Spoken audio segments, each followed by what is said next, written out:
بسم اللہ الرحمن الرحیم. السلام علیکم. Welcome to the lyceum of Urdu. معزز ناظرین و سامعین، گزشتہ دو ویڈیوز میں، دو لیکچرز میں ہم نے اردو زبان کے مختلف زبانوں میں جو مختلف نام رہے ہیں اس پر گفتگو کی تھی. ایک زمانہ تھا، وہ زبان جسے آج ہم اپنے احساسات اور جذبات کو بیان کرنے کے لیے استعمال کرتے ہیں، جسے آج ہم اردو کہتے ہیں، اسے ہندی یا ہندوی کہتے تھے. پھر ایک اور عہد ایسا آیا جب اسی زبان کو ہندی یا ہندوی کی بجائے ریختہ کہا گیا، اور ریختہ کا دور بھی آخر کار گزر گیا اور یہ زبان اردو معلیٰ کہلائی. اردو معلیٰ اس زبان کو کب کہا گیا، اس کی تاریخ کیا ہے، اور ہمارے پاس کون سے ایسے شواہد ہیں جس سے ہمیں پتہ چلتا ہے کہ اردو کو اردو معلیٰ کہا جاتا رہا. آئیے ہم اس کے اوپر کچھ پڑھتے ہیں اور سمجھنے کی کوشش کرتے ہیں. ناظرین محترم، اردو معلیٰ یہ آپ کے سامنے سرخی جمائی گئی ہے. اب دیکھیے اردو معلیٰ، اردو کے یہ بھی ایک بڑی کنٹروورسی ہے کہ کچھ لوگ کہتے ہیں کہ یہ مثلا آئی قاضی کہتے ہیں کہ اردو جو ہے یہ تو سندھی زبان کا لفظ ہے. کچھ محققین کہتے ہیں کہ نہیں، یہ تو فارسی زبان کا لفظ ہے. بہرحال زیادہ تر جس بات کو، جس نام کو، اس کے اوریجن کے بارے میں تسلیم کیا گیا ہے وہ یہی ہے کہ یہ ترکی زبان کا لفظ ہے. حافظ محمود شیرانی نے مقالات شیرانی میں اردو لفظ کی بڑی تحقیق کی ہے اور بہت دور تک اس کی تحقیق کی ہے. حافظ محمود شیرانی ہمیں بتاتے ہیں کہ جو اردو زبان ہے یہ ترکی زبان کے اندر اس کا لکھنے کا اور اس کے معنی اور مفاہیم مختلف طریقوں سے رائج ہے.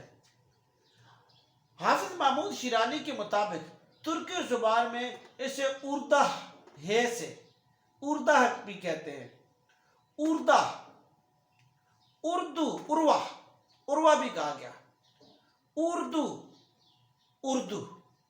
یہ مختلف انداز میں یہ لفظ جو ہے لکھا جاتا ہے اور مختلف ہجوں سے اور مختلف انداز میں یہ لفظ ترکی زبان میں لکھا جاتا ہے. اور اس کی جو معنی ہے وہ فرودگاہ لشکر، یعنی لشکر کے پڑاؤ کا مقام، پڑاؤ، لشکر، حصہ لشکر، خیمہ، بازار، حرم گاہ، محل سرائے شاہی. اردو کے یہ مختلف معنی ہیں اور جو زیادہ تر تسلیم شدہ معنی ہے وہ ہے لشکر. اردو کا لفظ ہمیں بابر کے ہاں ملتا ہے. تو جو کہ بابری میں نے آپ کو بتایا تھا کہ تو جو کہ بابری میں وہ زبان جس علاقے کے اندر بولی جا رہی تھی اسے ہندی یا ہندوی لکھا گیا ہے. یعنی تو جو کہ بابری میں وہ زبان جو یہاں بولی جا رہی تھی اسے ہندی یا ہندوی کہا گیا. تو پھر ایک سوال ابھرتا ہے کہ بابر نے تو جو کہ بابری میں اردو زبان کا لفظ استعمال کر لیا ہے.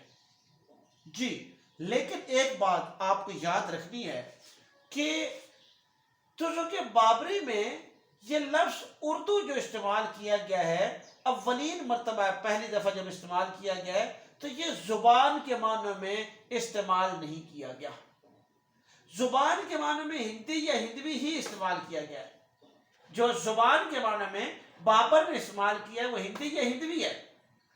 یہ جو کہ بابری میں اس نے ٹیکسان کے لیے جو لفظ استعمال کیا ہے وہ اردو ہے، زبان کے معنی میں استعمال نہیں کیا. ہاں، تو جو کہ بابری میں ہمیں یہ لفظ ملتا ہے. اس کے بعد جو اکبر کا زمانہ آتا ہے تو اکبر کے زمانے میں لشکر کے لیے یہ لفظ استعمال کیا جاتا ہے، اسے اردو میں معلّہ کہا جاتا ہے، یعنی جو اکبر کا فوج کا لشکر تھا جسے آج ہم لشکر کہہ رہے ہیں، لشکر لفظ استعمال کریں تو اکبر اعظم کے دور میں اس لشکر کو اردو معلّہ کہا جاتا تھا۔ تو جہانگیری اور سفر نامہ ابن بطوطہ کے اندر جو ہے یہ لفظ ہمیں ملتا ہے اردو کا، اردو، اور یہ جو لفظ ہے وہاں جو جہانگیری ہو گئی اور سفر نامہ، اس میں بھی یہ لشکر کی صورت میں ملتا ہے، یہ لفظ ہمیں وہاں بھی ملتا ہے۔ اب دیکھیے کہ پہلا بادشاہ، پہلی مرتبہ جو بادشاہ اہل شاہ جہان ہمارے سامنے آتا ہے، اور شاہ جہان کی وفات ہوتی ہے 1666 عیسوی میں۔ شاہ جہان وہ حکمران تھا کہ جس نے جو دارالسلطنت تھا آگرہ تھا، جو کیپٹل تھا انڈیا کا وہ آگرہ تھا، اکبر کے زمانے میں بھی اکبر آباد بھی اس کو کہتے ہیں۔ تو اس نے شاہ جہان نے آگرہ کا جو دارالحکومت ہے اس کو بدل کے دلی کر دیا، یعنی آگرہ سے 1647 کا زمانہ ہے۔ 1647 عیسوی میں شاہ جہان نے جو ہندوستان کا جو صدر مقام تھا، یہ دارالخلافہ تھا، یہ دارالحکومت اسے کہیں گے، دارالخلافہ نہیں کہیں گے، دارالحکومت کہیں گے، وہ آگرہ سے دلی منتقل کر دیا۔ اور یہاں پر ایک بازار تھا قلعہ معلّہ کے قریب ایک بازار تھا، اس بازار کو اردو معلّہ کہا گیا۔ بنیادی طور پر یہ جو بازار تھا یہ لشکر کے لوگ یہاں پر خریداری کیا کرتے تھے، اور اہل لشکر جو ہے، فوج کے جو لوگ ہیں وہ یہاں ہوا کرتے تھے، تو اس نے نام دیا اردو معلّہ، کیونکہ لشکر کو جو ہے اردو معلّہ کہتے تھے۔ تو لشکر جو ہے اس کے بازار کو بھی، لشکر کے لیے یہ بازار تھا جہاں مختلف زبانیں بولنے والے لوگ موجود تھے، جہاں پر مختلف پیشوں سے تعلق رکھنے والے لوگ موجود تھے، تو اس کا نام اردو معلّہ رکھا گیا۔ میر امن دہلوی نے باغ و بہار میں کے دیباچے میں یہیں پر اسی بات کا ذکر کیا تھا کہ شاہ جہان کے دور میں اردو زبان وجود میں آئی، اگرچہ ہم اس کے اوپر بحث کر چکے ہیں کہ شاہ جہان کے زمانے میں یہ زبان وجود میں نہیں آئی۔ میر امن دہلوی ذکر کرتے ہیں کہ یہاں اس بازار میں جیسے اردو معلّہ کہا گیا، اس کے اندر مختلف زبانیں بولنے والے، مختلف نسلوں کے لوگ اکٹھے ہوئے، اور مختلف طرح کے جو لوگ خریداری کرنے والے، اور جو زبانوں کا لین دین ہوا، اور جس سے ایک نئی زبان اردو وجود میں آئی۔ ماہرین لسانیات اس بات کو نگیٹ کرتے ہیں، تاہم جو میر امن دہلوی ہیں وہ بہت زیادہ شاہ جہان کی تعریف کرتے ہیں اس دیباچے کے اندر، اس بہت بڑے احسان پر۔ ہمارے پاس جو بات آتی ہے، جو ہمارے لیے اہم بات ہے، وہ یہ ہے کہ یہاں بازار کا نام اردو معلّہ رکھا گیا، اور وہ زبان جو اس لشکر کے بازار میں بولی جا رہی تھی، جو قلعے کے اندر بولی جا رہی تھی، اسے اردو معلّہ کہنا شروع کر دیا گیا۔ اس کی ہمارے پاس شہادت کیا ہے؟ اس کی شہادت یہ ہے کہ سراج الدین علی خان آرزو 1600 ان کا جو ایرا ہے وہ 1689 سے 1747 کا، 1689 سے لے کر 1746 عیسوی کا زمانہ جو ہے یہ سراج الدین علی خان آرزو کا ہے۔ انہوں نے ایک لغت ترتیب دیا تھا نوادر الالفاظ، نوادر الالفاظ کے نام سے انہوں نے ایک لغت ترتیب دیا تھا، اور اس کے اندر مختلف جو ہندوستان کے اندر بولی جانے والی زبانیں ہیں ان کا ذکر کیا، تو انہوں نے اس کے اندر ہندی اور ہندوستانی کے ساتھ ساتھ یا اردو معلّہ کا ذکر کیا ہے۔ تو بنیادی طور پر آپ دیکھیں کہ ایک اگلا حوالہ آپ سمجھ رہے ہیں، اور پھر ہم اس کے اوپر بات کرتے ہیں کہ ریختہ کی کہانی علائی کی زبانی، علاء الدین جو ہیں، نواب علاء الدین، یہ مرزا اسد اللہ خان غالب کے بہترین دوست تھے،